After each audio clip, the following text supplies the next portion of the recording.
সবাই কেমন আছো? আশা করি সবাই ভালো আছো। আবারও চলে এলাম নতুন একটা ভিডিও নিয়ে। তো নাইট স্কিন কেয়ার। তো দেখো, প্রথমেই আমি একদম মিল্ক, এটা একদম ফোটানো নয়, যদি কোনো কারণে ফোটানো হয়ে যায় তো চলবে।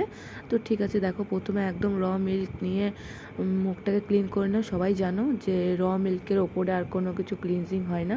তো ক্লিন করে নেওয়ার পরে দেখো একদম মুছে নিয়ে আমি একটু আইস নিয়ে, একটু হালকা, খুব নয়, খুব রাফলি নয়, অল্প আইস নিয়ে একটু মুখে একদম স্কিনটাকে একটু ঠান্ডা করে নিলাম।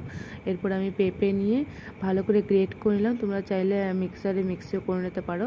তো পেঁপেটাকে ভালো করে গ্রেট করে আমি তাতে একটু বেসন, একটু হলুদ, তার সাথে একটু মিল্ক নিয়ে আমি ফ্রিজে 5 থেকে 10 মিনিট রেখেছিলাম, মানে একটু ঠান্ডা হবে, কারণ গরমের দিন তো তো একটু ঠান্ডার জন্য আমি রেখে দিয়েছিলাম।